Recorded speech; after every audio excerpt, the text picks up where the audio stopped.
So I have been absolutely addicted to Iruma.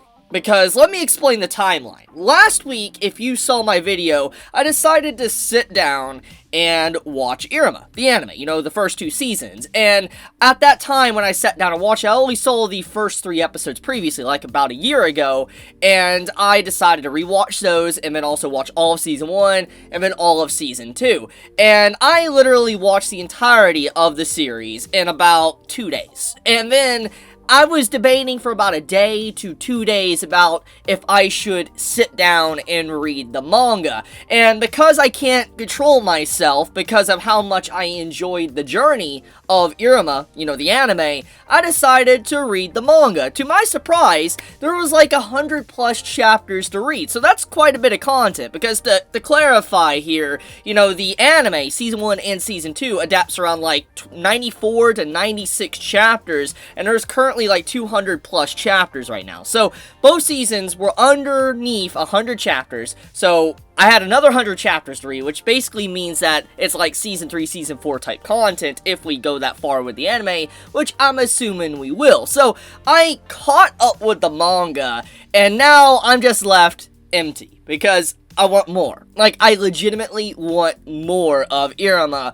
because of how good the journey in the series actually is. So if you haven't already understood the point of this video, I'm just gonna say, if you have not read or watched Iruma, I 100% highly recommend you to actually do it, because it is so freaking fun. It is such a fun anime. Like, I can't even begin to describe it properly because of just how fun it is. Like, have you ever watched something, not even just anime, or played something to where it's just like, this is so much fun. That's the emotion you get. Like, you just get that feeling.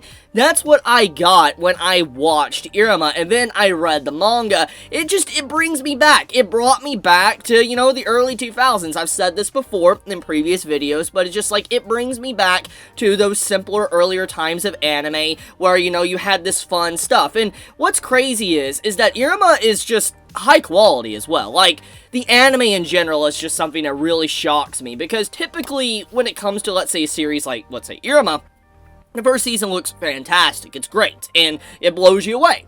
Season 2 comes around, and it's good, but usually it kind of dive bombs like Season 2s do. But that's not the case for Iruma. Actually, Season 2 takes it a step further and makes the series even better than it already was from the first season of Iruma. And I love Season 2. I love Season 2 way more than Season 1. And that's saying a lot, because like I said, usually when it comes to anime, like seasons, the first season's always the strongest. And then second season's like, okay, but it's like, yeah. But the consistency is definitely there. And then even beyond Season 2, without spoilers, the consistency, you know, continues to rise. Like, it is still high quality, and it's still trying to do something new while keeping it kind of like familiar to certain other series you may have read in the past. And I love that. I really love the vibes that Iruma gives me.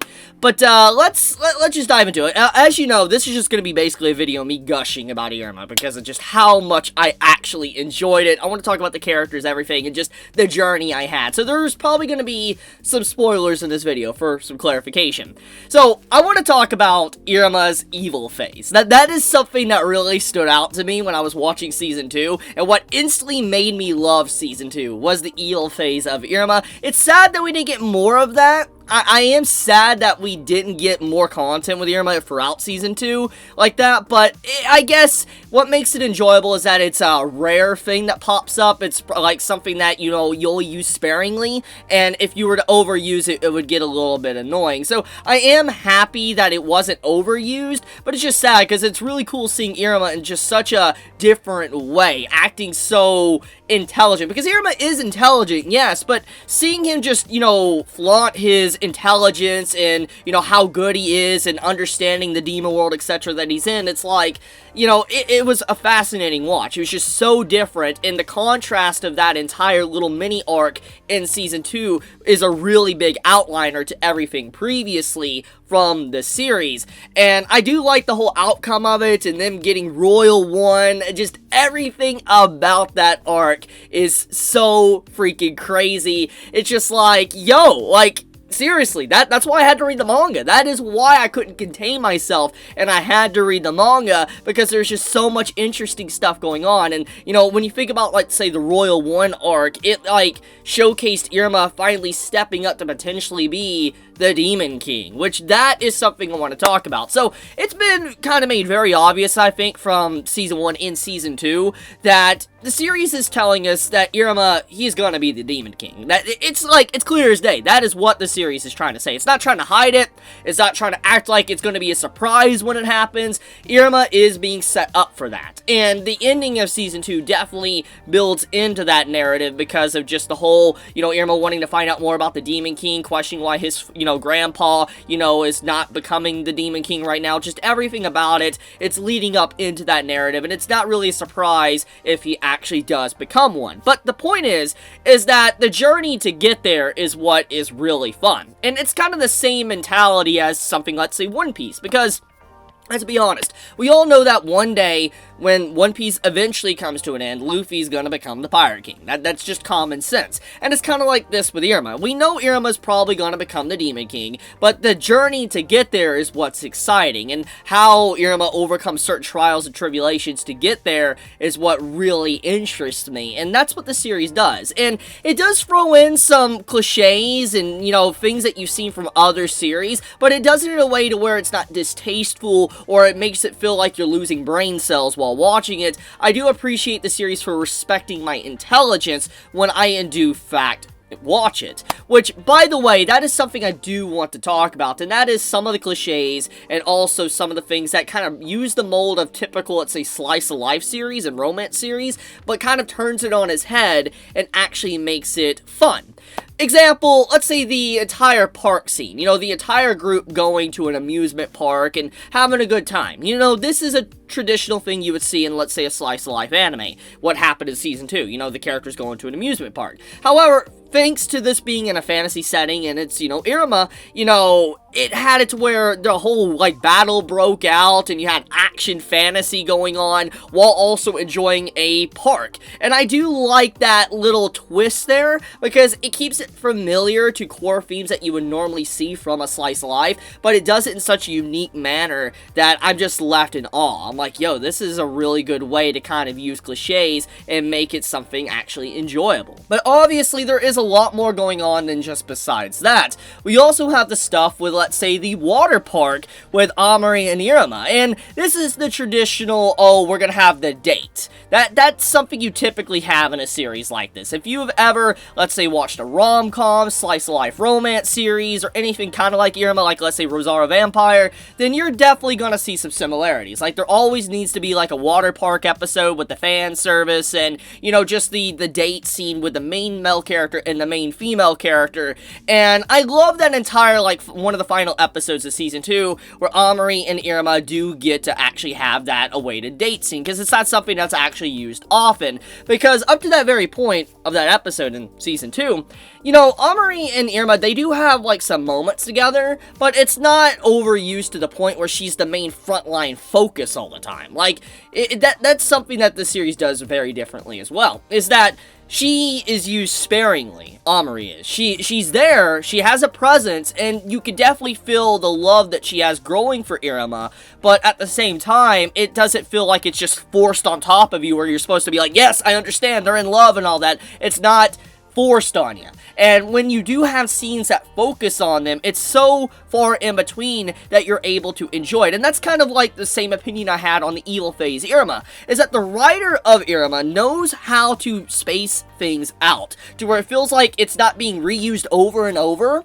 and you always have something new to look forward to. Like, example, let's say, you know, the entire thing with Iruma and his idol phase, how he was dancing like an idol and all that. You know, that stuff, that content around Iruma, you know, kind of dressing up like a girl or whatever, that's used very sparingly. It's not over the top, always used every single episode. And like I said, that's what's great about it. And that's the big thing that drew me to the series and why I kept reading, is because of that type of writing style. So as you can see, I have nothing but praises for Iruma, to the story, to the art, to the animation, to the characters, to the way the cliches are used, to the way the story arcs are structured. I have nothing but praise. And even the manga continues that praise. I still hold so much, high opinion of Iruma even after catching up with the manga, and I cannot wait to potentially do chapter reviews on the series. Look forward to that one.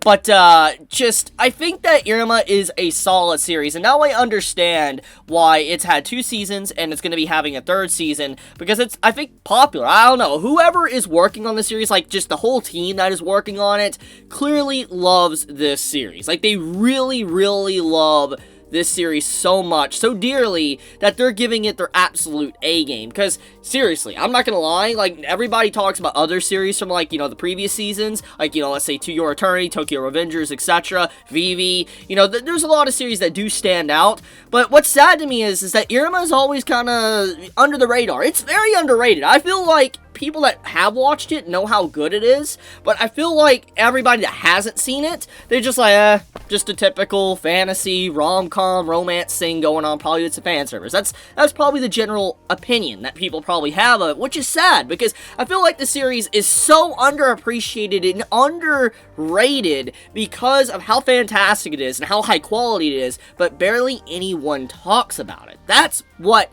hits me. And so, I hope that when Season 3 comes out, like, the popularity of the series really starts to skyrocket. I would love to see more people getting into this anime, just the series in general, because of how good it is. But I want to take a few moments before I wrap up the video to talk about the manga. So, manga of Iruma. Manga has probably one of my favorite arcs that's yet to be animated. And I know you're probably thinking I'm talking about the arc where Iruma becomes the Archer. I know that's probably what you're thinking of, and that's a great arc. That's a really good arc. But personally, I really love the whole scene with the musical, where the whole class of Royal One has to do the musical and not stand out. Like, Iruma has to not stand out. That is probably easily one of my favorite arcs of the entire series thus far because of how that was utilized. We got a lot of bonding time with all of Royal One, which is very reminiscent of the evil phase Iruma, but in a different way.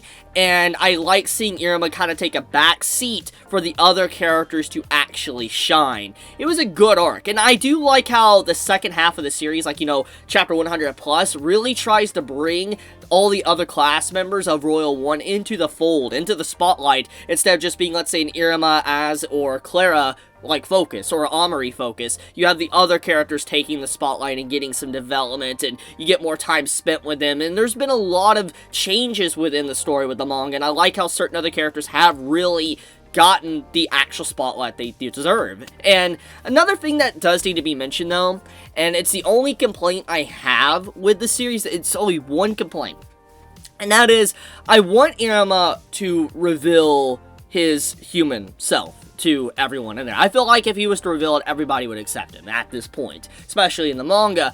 But I feel like that is the only thing that the series is not, in my personal opinion, hasn't done the best, is that I feel like it's extended that, like, hidden trope for too long, and I do feel like we're coming to the point to where it's eventually going to be revealed. I know it's probably going to happen either in the arc we're currently in the manga or the next arc, but I feel like that's the only issue I have with the manga at this point, or the series, is just that plot thread has just been extended for far too long, and it should have came out a long time ago. But, it's the only thing, and I mean, despite that, everything else is positive, so I'll let that slide. It's nothing too, I guess, bad that really destroys the series for me, because as you can see, I've had a good time with reading it. But yeah, that's, basically my thoughts. Iruma, good series. Love it. I might make a more in-depth video later on when I collect my thoughts on everything, but, just if you want to get one thing out of this video, if there's one thing you want to take away, and that is, go watch and read Iruma. It's spread the word of how good Iruma is, because it is not a series that you should take lightly. It's good. But okay, guys, be safe, stay healthy. If you enjoy my content, please subscribe. If you like this video, please leave a like. And with that, guys, Chibi out.